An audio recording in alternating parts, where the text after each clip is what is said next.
buongiorno da Sicilia 24, i titoli del telegiornale. Messina, scontri e manganellate al corteo No Ponte, la tensione esplode tra polizia e manifestanti in corteo. Referti istologici in ritardo, l'assessore alla salute Faraoni dispone ispezioni in tutte le ASP dell'isola. La denuncia del trapanese Oddo che dice ma Messina denaro sono stati consegnati subito. Si dimette il sindaco di Ramacca Vitale, arrestato nel blitz Mercurio. Possibili nuovi sviluppi nell'inchiesta catanese sul voto di scambio. L'appello del vescovo di Catania a Renna ad amministratori e imprenditori dice liberiamoci dall'illegalità. L'Etna sbuffa, Stromboli si ferma, sarà un'ennesima domenica all'insegna delle escursioni sul vulcano. Esperti rinnovano l'invito ad essere equipaggiati e rivolgersi alle guide. Calcio, Palermo in campo oggi al Barbera contro il Brescia, rosanero alla ricerca di un altro successo per rientrare il prima possibile in zona playoff. In Serie C il Catania in emergenza uomini al Massimino riceve oggi il Foggia, doppio appuntamento in Puglia nel pomeriggio per Messina e Trapani.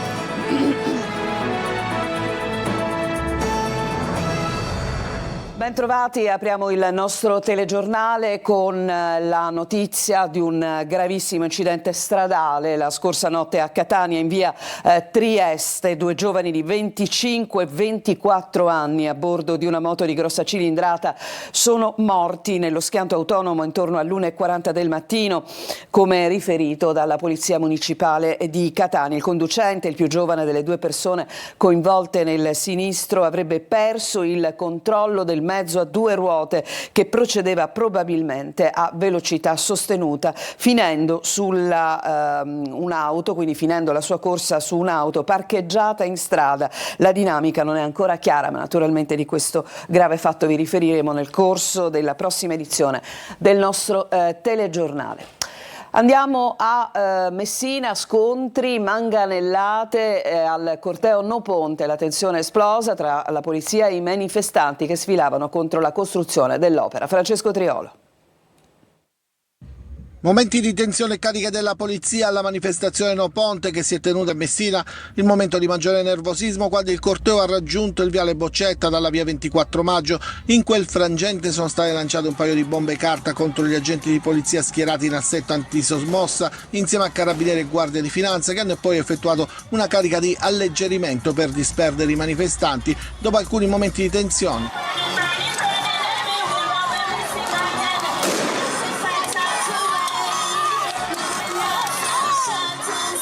Insieme ai manifestanti che hanno sfilato tra striscioni, carri allegorici e musica, esprimendo il loro dissenso verso il progetto del ponte, anche dei gruppi anarchici che nel percorso hanno imbrattato i muri dei palazzi con scritte di protesta, sfregiando anche la chiesa di Santa Eustochia. Il tragitto del corteo sino a piazza Casapia è stato circoscritto e la situazione monitorata dalle forze dell'ordine. La vicenda dei referti istologici consegnati in estremo ritardo. L'assessore alla salute Faraoni ha disposto ispezioni e verifiche non solo a Trapani ma in tutte le ASP dell'isola. La denuncia del trapanese Oddo che dice a Messina denaro sono stati consegnati subito. Laura Spanò. Si allarga l'inchiesta sui referti in ritardo per i malati di tumore, mentre la Regione dispone controlli a Trapani e nelle altre province siciliane. E tra i casi leganti ai ritardi spunta anche quello del vice segretario nazionale del PSI ed ex deputato regionale, il trapanese Nino Oddo, che conferma di attendere da 3 mesi il referto. A Trapani si muore per un esame istologico. Già più di un caso di trapanesi che hanno l'esito di un esame istologico dopo che già sono defunti. Si aspettano mesi, si aspettano anni, non tutti però, perché Matteo Messina Denaro, alias Giovane Bonafede, qualche anno fa ha avuto un esame istologico dopo 24 ore presso l'ASP di Trapani. Al momento, sotto la lente di ingrandimento dell'assessorato alla salute, ci sono anche i casi denunciati, sempre nel trapanese, dalla signora di Mazzara che ha atteso ben 8 mesi e dall'ex infermiere di Salemi che ha ricevuto i referti 12 giorni dopo essere morto. Rimane da chiarire anche come mai ben 73 medici assunti nel biennio 2023-2024 all'ASP trapanese si sono dimessi. La bufera sull'ASP di Trapani non si placa e l'assessore regionale alla salute Daniela Faraoni, che ha disposto un'indagine sui tempi di consegna dei referti degli esami istologici all'ASP trapanese, con la promessa di rendere pubblici i dati raccolti dagli ispettori, mette in chiaro che le verifiche si allargheranno ad altre aziende dell'isola per evitare, dice, altri casi che nel frattempo continuano ad emergere. E potrebbero esserci sviluppi nell'inchiesta Mercurio che ha portato in carcere 19 persone, fra cui un deputato regionale, un sindaco e altri 2 politici locali del catanese. Le indagini della DDA Etnea proseguono e tutto sembra indicare la possibilità di altri coinvolgimenti. Manlio Viola. Salgono a 2 su 4 politici arrestati nell'ambito dell'operazione Mercurio perché accusati di aver stretto un patto elettorale con Cosa Nostra ad aver annunciato un ricorso al Tribunale del riesame contro l'ordine di arresto.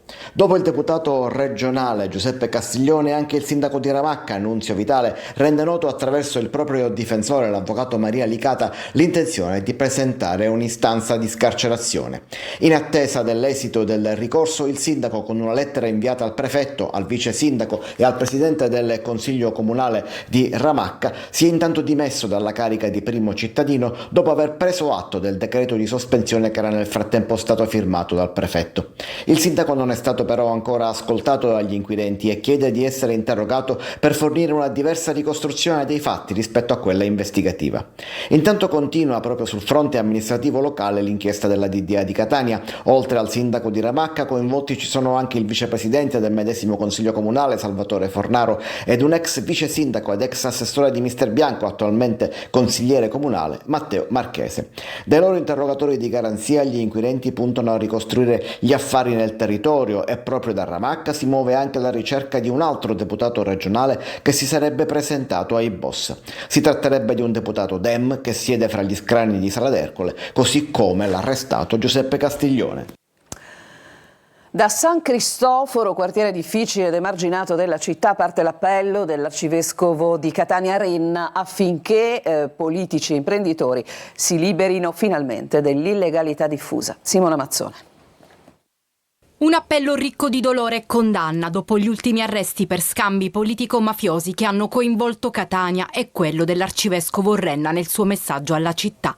Questo continuo scivolare nell'illegalità, nell'essere preda di coloro che vogliono tenere in mano la città impoverendola, ecco, è qualcosa dal quale la città di Catania e forse tanti amministratori e tanti imprenditori si devono liberare. È l'occasione la Piazza della Democrazia nell'Oratorio Don Bosco a Santa Maria delle Salette, appuntamento nato dalla Settimana Sociale dei Cattolici di Trieste e organizzato a San Cristoforo, quartiere ai margini, definito difficile per l'alto tasso di criminalità, unito alla crescente dispersione scolastica e che recentemente è stato oggetto del decreto Caivano, con fondi da utilizzare per riqualificare il territorio. Siamo ben contenti che lo Stato intervenga nella rigenerazione di questo quartiere, una rigenerazione che non può non avere un primato, una rigenerazione sociale soprattutto, che certo passa attraverso la cura delle infrastrutture,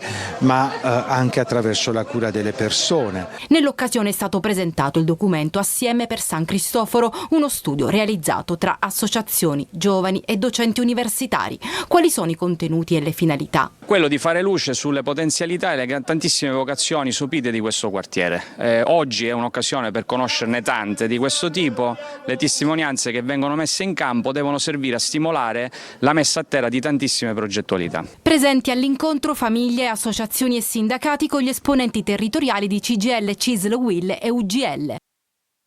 Siamo a Catania, dove i carabinieri hanno sequestrato mezzo chilo di cocaina nascosta in un appartamento nel quartiere di Librino. Segnalata all'autorità giudiziaria, la proprietaria dell'appartamento, la droga avrebbe fruttato circa 100.000 euro. A Palermo, Ballarò è ostaggio dei pusher e dei tossicodipendenti, una zona interna del quartiere palermitano che è praticamente off limits. Marco Gullà.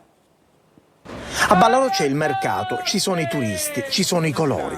Poi però c'è anche una zona del quartiere che sta ormai diventando off limits, una roccaforte della droga, del crack. La recente aggressione ad una troupe di Striscia la Notizia ha nuovamente riacceso l'allarme su Ballarò a Palermo. C'è chi chiede un presidio fisso H24, chi l'esercito, chi maggiori controlli da parte delle forze dell'ordine. Fatto sta che in alcune strade della Bregheria diventa impossibile poter accedere se non sei consumatore di droga e quindi di crack.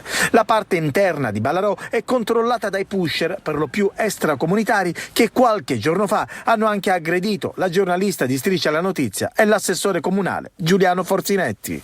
Da anni chiediamo al prefetto che ci sia una maggiore attenzione in favore del territorio della prima circoscrizione. Lo hanno chiesto anche i cittadini attraverso fiaccolate, esposte, raccolte firme, ma purtroppo nulla è cambiato, possiamo dire. Noi continuiamo a confidare, a sperare che il prefetto intervenga proprio in tutti quei luoghi dove necessita un presidio fisso da parte delle forze dell'ordine. E non solo emergenza droga, perché a Ballarò ci sono anche diverse strade invase dalla spazzatura, un film visto e rivisto. Cambiamo argomento, pedopornografia online. Adesso si ricorre all'intelligenza artificiale, come ha svelato un'operazione recente della polizia, ma il fenomeno desta davvero molta preoccupazione. Orazio Longo. Neanche il tempo di inventarla l'intelligenza artificiale, ed è già strumento in mano ai criminali, a quelli più zozzoni per giunta, quelli degli abusi sessuali contro i minori. Una operazione dell'Europol ne ha individuati 25 di criminali che utilizzavano la nuova arrivata dell'era tecnologica, l'intelligenza artificiale, per creare file pedopornografici e distribuirli sul web tramite una password che veniva rilasciata dopo un simbolico pagamento online. 273 sospettati, 170 sequestri nell'operazione denominata Cumberland, che non è, dicono gli investigatori, ancora finita. Il blitz era scattato dopo l'arresto di un cittadino danese che gestiva una piattaforma online su cui distribuiva il materiale che lui stesso produceva utilizzando l'IA. In prima linea la Polizia Postale di Catania, che, coordinata dalla DDA in un'altra indagine, ha arrestato 34 persone. Il nostro codice penale punisce coloro che realizzano, producono, diffondono, detengono immagini di pornografia minorile virtuale, cioè quelle immagini, quei video realizzati mediante tecniche di elaborazione grafica la cui qualità di rappresentazione è così alta da fare apparire come vere, realistiche situazioni invece non reali. Ed è un fenomeno purtroppo che sta registrando un aumento di casi anche tra i minori. Stiamo elaborando anche strategie investigative con l'utilizzo di software che ci consentano anche di verificare se un'immagine o un video è un cosiddetto deepfake, cioè realizzato con sistemi di intelligenza artificiale e immagini talmente fatte bene da apparire come vere, per poterle chiaramente estrarre, capire, comprendere e perseguire. Quello della pedopornografia è un business osceno e redditizio, ma che con la tecnologia diventa ancora più pericoloso. Save the Children sottolinea l'importanza di rafforzare la rete di prevenzione e le attività di contrasto, con il coinvolgimento anche delle famiglie. Adesso ci fermiamo, c'è una pausa, torniamo tra poco.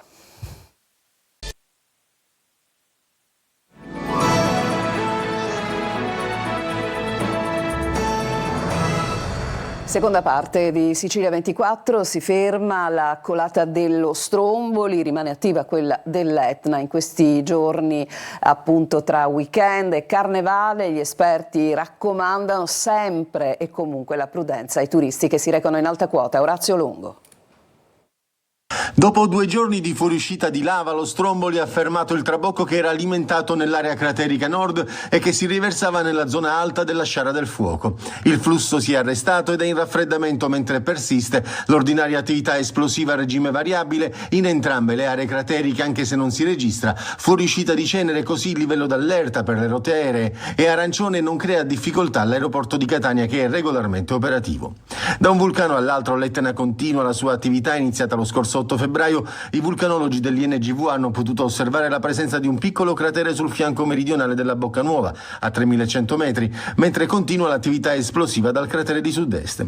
E in questo primo weekend di marzo, weekend di Carnevale, l'attenzione si rivolge ai numerosi turisti che in queste settimane hanno preso d'assalto l'Etna, creando non pochi problemi ai soccorritori. Si ricorda di non muoversi verso le zone interessate dalle colate se non ben equipaggiati e accompagnati da guide esperte. La bravata può costare caro, non fidarsi delle condizioni meteo favorevoli, perché in quota il rischio di improvvisa modificazione non è episodio raro. E riguardo al meteo, la Protezione Civile per le prossime 48 ore non segnala criticità, qualche pioggia isolata anche a carattere di temporale, ma residuale sulla Sicilia nord-orientale. Le previsioni dell'aeronautica militare parlano di tempo buono con rischio di qualche pioggia lunedì nella zona orientale dell'isola. Ed è stato inaugurato ieri il nuovo ponte ciclopedonale di Ortigia, un'opera realizzata in meno di un anno che però ha diviso la città. Sentiamo Francesco Aloi. Lei sta fotografando e ammirando il nuovo ponte. Sì, molto bello e secondo me anche molto utile per la città. Ortigia è il suo terzo ponte. A meno di un anno dall'inizio dei lavori, eccolo il nuovo collegamento tra l'isola e il resto della città, però dedicato soltanto a pedoni e ciclisti. 42 metri, 6 metri di larghezza, un ponte che è finanziato con una misura destinata alla mobilità dolce, quindi per infrastrutture ciclopedonali. Ad attraversarlo per primi sono stati i bambini, in bici. La curiosità è tanta. Tutti vogliono passare su questo ponte e, perché no, pubblicare una foto sui social. Un nuovo punto di osservazione della Darsena, ma soprattutto un punto di partenza in vista della riqualificazione di Riva della Posta. Noi dobbiamo non adorare le ceneri, abbiamo un patrimonio meraviglioso, dobbiamo continuare a costruire e a sviluppare la bellezza della nostra città. Ma se da un lato c'è chi apprezza, dall'altro c'è chi scuote il capo per un ponte che aveva diviso la città già dal suo annuncio. È una delle tante altre cose inutili che ha fatto questa amministrazione. Ricerca finanziamenti soltanto per dare l'impressione che si stia facendo qualcosa, avrebbe potuto invece cercare un finanziamento per realizzare un altro ponte come quello di Santa Lucia per le autovetture, i pedoni e le biciclette. Intanto qui si continuano a scattare foto.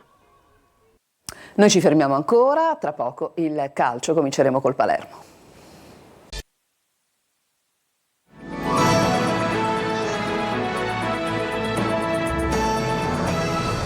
Siamo al calcio, il Palermo in campo oggi alle 15, i rosanero affronteranno il Brescia al Barbera, Sante Brunori, ci sarà l'Eduaron insieme a Poyampalo.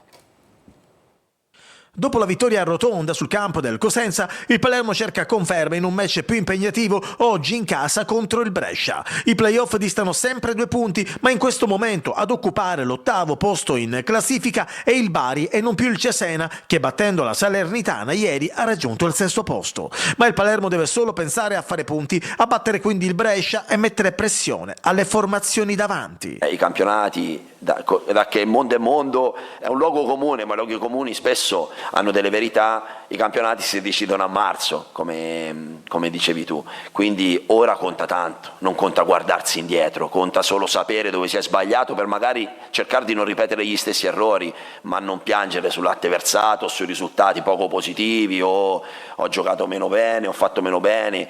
Conta quello che si fa, perché poi quello che si ricorda è come si finisce. E il Palermo vuole finire nei playoff per provare poi la grande impresa tappa dopo tappa. Alla fine del campionato mancano 11 partite. Contro i Lombardi oggi assente Brunori per squalifica, gioca all'Eduaron assieme a Poyampalo. Convocato Nicolao, che però dovrebbe partire dalla panchina. Ceccaroni torna dalla squalifica e dovrebbe riprendersi una maglia da titolare. C'è traffico a centrocampo, in tanti candidati per una maglia. Brescia con un solo punto di vantaggio sulla zona playout. Fischio d'inizio alle 15. E sempre alle 15 al Massimino il Catania appunto riceve il Foggia e bisognerà fare i conti con le tante assenze, una squadra da ricostruire, da costruire e giocatori da adattare. Ma sentiamo Francesco Triolo. Il Foggia di fronte, ma il primo avversario sono le assenze, quelle che condizioneranno le scelte di Mimmo Toscano per la partita di oggi pomeriggio. In piena emergenza il Catania che alle 15 al Massimino affronta i pugliesi con ben 13 elementi fuori causa e allora occorre trovare soluzioni.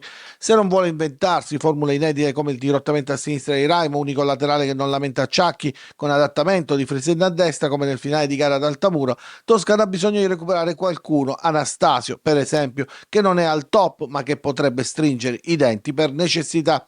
Con lui si coprirebbe la lacuna a sinistra, per il resto l'11 sarà quasi obbligato con un occhio a De Paoli, Quaini e Lunetta che hanno accusato un po' di influenza e hanno svolto la rifinitura part-time. Oltre a Anastasio rientrano Di Gennaro, Allegretti e Lunetta, ma sono tutte disponibilità come detto al limite e allora Toscano dovrà prendersi qualche rischio. Devo vedere prima chi saranno i disponibili, gli indisponibili o chi avrà minutaggio maggiore rispetto a un altro per fare delle scelte. Le scelte migliori per portare il Catania a vincere la partita contro il Foggia, che sarà una partita difficile perché da qui alla fine ogni partita sarà difficile, come l'Altamura, come il Foggia, tutti hanno più vicino l'obiettivo che vogliono raggiungere. Noi dobbiamo avere più motivazioni, più fame, più voglia degli altri per sopperire a questo. Come il Catania anche il Foggia deve fare i conti con alcune assenze, non saranno della partita Mazzocchi e Camigliano, pazienza, sta meglio ma non ancora in condizione di giocare. Zauri dovrebbe confermare il 4-3-3, in attacco Zunno, Sar e Orlando. Calcio d'inizio alle 15 e diretta stadio al via dalle 14.30, 3 ore live con le parole dei protagonisti ed i vostri commenti via WhatsApp al numero 342 77 12 855. E tutte in campo oggi le siciliane, in Serie C giocano anche Messina e Trapani, entrambe in trasferta. Sentiamo Sergio Colosi.